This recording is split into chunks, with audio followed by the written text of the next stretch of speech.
Assalamualaikum warahmatullahi wabarakatuh. Alhamdulillahi rabbil alamin.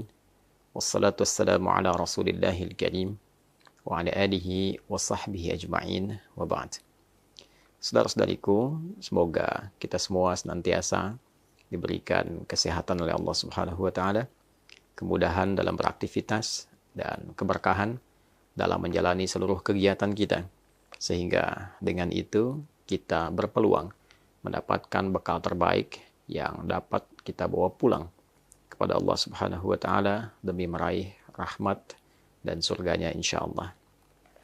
Teman-teman, di antara perbuatan yang dinilai mengandung dosa yang amat besar di sisi Allah Subhanahu wa taala adalah dosa pada perbuatan menghilangkan satu nyawa.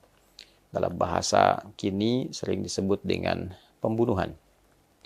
Bahkan pembunuhan ini selain dikecam dalam Al-Quran, diberikan satu peringatan yang sangat tegas, juga digolongkan oleh Nabi SAW pada satu di antara 7 dosa besar yang membinasakan. As-sab'ul mubiqat. Membinasakan boleh jadi dalam arti hadirkan satu hal yang tidak nyaman dalam kehidupan di dunia, membinasakan ketenangan, membinasakan kebahagiaan, membinasakan satu harapan, dan juga memberikan satu kondisi yang binasa saat kembali pada Allah Subhanahu wa taala di akhirat kelak. Artinya, dosa ini memberikan satu pengaruh yang sangat buruk, baik bagi kehidupan dunia pun dengan kehidupan akhirat. As-sab'ul mubiqat. Satu di antara 7 itu ialah qatlun nafsil lati haramallahu illa bilhaq. Membunuh satu jiwa, menghilangkan nyawa dengan cara yang tidak dibenarkan oleh hukum, oleh ketentuan yang berlaku.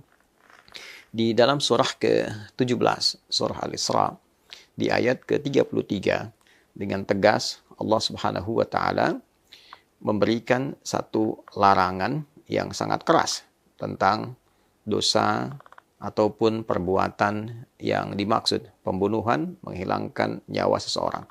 Wala taqtulun nafsal lati haramallahu illa bilhaq. Dan janganlah kalian sekali-kali menghilangkan nyawa seseorang, membunuh seseorang, kecuali pada sesuatu yang dibenarkan oleh ketentuan yang berlaku, oleh hukum yang berlaku, dengan alasan yang dibenarkan.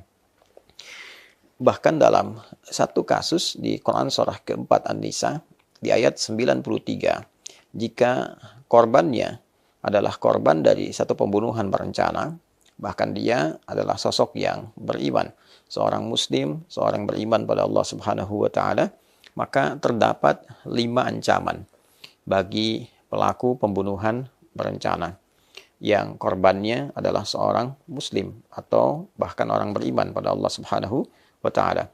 Allah menyampaikan, "Wa may yaqtul mu'minan muta'ammida." Dan siapapun yang melakukan pembunuhan dengan sengaja, pembunuhan terencana, dan korbannya adalah satu orang beriman, sosok muslim yang yakin dengan ketuhanan Allah Subhanahu wa taala. Maka apa yang dia potensi dapatkan? Fajazauhu jahannam. Dia terancam dengan neraka jahannam. Bukan sekedar neraka, tapi neraka jahannam. Khalidan fiha. Dijamin kekal di dalamnya. Wa ghadiballahu alaih. Dia mendapatkan murka Allah Subhanahu wa taala. Wa la'anahu. Dan ia dilaknat oleh Allah Subhanahu wa taala. Kemudian yang kelima, wa a'adda lahu 'adzaban 'azima. Dan dijanjikan oleh Allah siksa yang sangat berlipat. Ayat ini tentu turun untuk memberikan kesan pencegahan yang kuat pada satu hal yang sangat membinasakan. Membunuh seseorang dalam kehidupan di dunia ini tentu memutus harapan ia untuk mengumpulkan banyak nilai-nilai kebaikan, memberikan kontribusi yang positif dalam nilai kehidupan berkemanusiaan, membunuh cita-cita dia, membunuh, menghentikan semua proses kebaikan yang mungkin sedang ia tenun. Dan tentunya juga membunuh, menghentikan berbagai macam ragam kegiatan positif, amal soleh yang mungkin sedang ia siapkan. Untuk itu, kemurkaan Allah lahir dengan menghadirkan 5 ini, sekaligus memberikan sebuah pengingat. Jangan sampai terjadi hal yang demikian. Sudah menjadi fitrah dalam kehidupan kita bahwa setiap perbuatan yang buruk itu, yang kadarnya bisa menghancurkan, memutus berbagai harapan, atau extraordinary crime, tentu ancamannya pun sedemikian tinggi. Pembunuhan, narkotika, dan kegiatan-kegiatan sejenis mendapatkan ancaman yang tidak ringan di dalam pasal-pasal hukum positif. Undang-undang, kitab undang-undang hukum pidana, bahkan terancam juga dengan pidana mati. Oleh karena itu, wajar jika hukum dunia saja sedemikian ketat, maka hukum akhirat pun sedemikian dahsyat. Apa hikmahnya? Hikmahnya adalah saddu dzari'ah. Dalam ilmu ushul fiqih, untuk mencegah seseorang bertindak di luar batas kewajaran, sehingga terperosok pada resiko yang demikian besar. Nah, untuk itulah kemudian hukum ketat dihadirkan supaya tidak dilakukan. Artinya kalau ada orang yang sengaja melakukan dan telah mengetahui ancamannya, telah mengetahui potensi hukumannya, maka orang ini memang sedang berada dalam kondisi di luar batas kemanusiaan.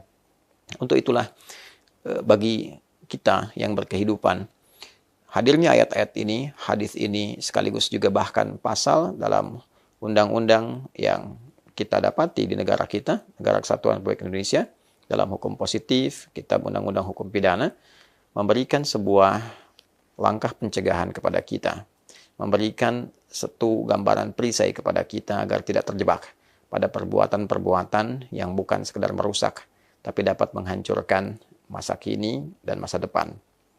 Yang kedua, bila pun ada orang yang telah masuk pada lingkup itu, maka tetap ada jalan untuk kembali. Sepanjang ia berkehidupan, Allah masih memberi kesempatan kepada siapapun agar ia mau bertobat, mau kembali untuk mendapatkan perubahan-perubahan, pencerahan-pencerahan yang mengarahkan ia pada jalan hidup yang lebih baik. Quran surah ke-39 misalnya, Az-Zumar di ayat 53, ketika Allah berfirman, "Qul ya ibadiyalladzina asrafu ala anfusihim la taqnatu min rahmatillah. Innallaha yaghfiru dzunuba jami'a." Muhammad sallallahu alaihi wasallam, katakan, sampaikan, viralkan pada seluruh hamba-hambaku. Duhai hamba-hambaku, Allah langsung memanggil. Duhai hamba-hambaku yang telah berbuat dosa yang begitu berlebihan. Israf, berlebihan dalam berbuat dosa. La taqnatu min rahmatillah. Jangan putus asa dari rahmat Allah Subhanahu wa taala. Allah memberikan kesempatan untuk kembali memperbaiki diri, membuka lembaran hidup yang lebih baik, memperbaiki keadaan yang sebelumnya bahkan berada dalam kondisi yang gelap. Innallaha yaghfiru dzunuba jami'a. Sungguh Allah akan mengampuni seluruh dosa-dosa yang pernah dikerjakan itu bila pelakunya mau kembali bertobat, mengakui, menyesali, berkomitmen untuk merubah diri. Untuk itu, bila pun ada orang-orang yang terlibat dalam satu dosa yang dimaksudkan, misal yang sekarang sedang viral, yang menimpa seorang sosok perempuan di tahun 2016 yang sekarang viral dibicarakan, dan ada beberapa orang yang diduga terlibat dalam proses pembunuhan dimaksud sampai sekarang belum ditemukan, maka setidaknya apa yang kita sampaikan ini memberikan satu himbauan agar sebaiknya dan alangkah itu yang terbaik dilakukan untuk menyerahkan diri, kemudian bertobat, dibandingkan dengan akan selalu diliputi dengan kegelisahan, ya, penyesalan, kegelapan, tidak pernah tenang. Apakah nyaman berkehidupan seperti itu? Dan mendapatkan ancaman bila tidak benar-benar bertobat, sampai kemudian setelah wafat pun keadaannya masih terancam. Akan lebih baik bila kemudian berusaha memperbaiki diri, menyerahkan diri, memperbaiki hidup, meminta maaf pada keluarga korban, minta maaf pada masyarakat yang mungkin juga terdampak pada hal demikian. Setelah itu berusaha untuk membuka lembaran hidup yang baru, menunggu waktu kapan kita kembali kepada Allah dalam kebaikan, dan semoga dengan itu Allah mengampuni kita seperti apa yang telah Allah janjikan dalam firman-Nya. Itu lebih baik ditempuh dibandingkan dengan berbagai macam pilihan-pilihan yang tidak positif untuk didapatkan. Pun demikian, bagi siapapun yang hadir di sekitarannya, akan lebih baik untuk bisa mendorong para pelaku, orang-orang yang terlibat demikian untuk memperbaiki diri, alih-alih menutupi atau juga menyembunyikan atau bahkan mengubah sesuatu yang tidak pada tempatnya. Tentu ini akan menimbulkan dampak baru, dosa yang baru, dan yang paling beresiko adalah menimbulkan satu potensi yang tidak baik untuk semuanya saat kembali kepada Allah Subhanahu wa Ta'ala. Karena siapapun yang berperan memfasilitasi pada satu keburukan, ia tidak akan lepas dari konsekuensi dengan orang yang melakukan itu semua karena peran-peran yang telah ia lakukan. Untuk itu, saudara-saudariku, jauhi berbagai tindakan-tindakan merusak, menghancurkan.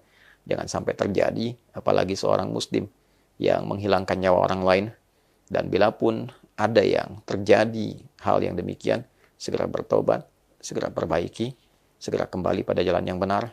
Dan semoga Allah melindungi kita, melindungi bangsa kita, melindungi negara kita, merukunkan, memberikan kedamaian, dan meridhai kita semua sebelum kita berpulang kepadanya.